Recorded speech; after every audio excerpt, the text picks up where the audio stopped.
அண்மை செய்தியை பார்த்துக் கொண்டிருக்கிறோம். தமிழகத்தில் குட்கா, பான் மசாலா உள்ளிட்ட புகையிலை பொருட்களுக்கான தடை மேலும் ஓராண்டுக்கு நீட்டிக்கப்பட்டிருக்கிறது.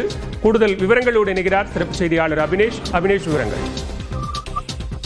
குட்கா, பான் மசாலா உள்ளிட்ட புகையிலை பொருட்களுக்கு தடை மேலும் ஓராண்டுக்கு நீட்டித்து தமிழ்நாடு அரசு உத்தரவிட்டிருக்கிறது. குறிப்பாக தமிழ்நாட்டில் கடந்த 5 ஆண்டுகளுக்கு மேலாக தமிழ்நாட்டில் குட்கா, பான் மசாலா உள்ளிட்ட பொருட்களுக்கு தடை விதிக்கப்பட்டு வருகிறது. ஒவ்வொரு ஆண்டும் இதுக்கான தடையை நீட்டித்து உத்தரவிட்டு வரக்கூடிய நிலையில மேலும் ஓராண்டிற்கான தடையை நீட்டித்து தமிழ்நாடு அரசு அரசிதழ் வெளியிட்டிருக்கிறது. குறிப்பாக மே மாதம் 23ஆம் தேதி வரை, அடுத்த ஆண்டு 2026ஆம் ஆண்டு மே மாதம் 23ஆம் தேதி வரை குட்கா, பான் உள்ளிட்ட பொருட்களுக்கு தடை என்பது நீட்டிக்கப்பட்டிருக்கிறது. நீட்டித்து அதற்கான அரசிதழையும் தமிழ்நாடு அரசு வெளியிட்டிருக்கிறது. தமிழ்நாடு அரசுடைய உணவு மற்றும் நுகர்வோர் பாதுகாப்பு துறையின் சார்பாக வெளியிடப்பட்டிருக்கூடிய இந்த அரசிதழில் அடுத்த ஆண்டு மே மாதம் 23ஆம் தேதி வரை குட்கா, பான் மசாலா உள்ளிட்ட எந்தவித பொருட்களும் தமிழ்நாட்டில் விற்பனைக்கு அனுமதி இல்லை.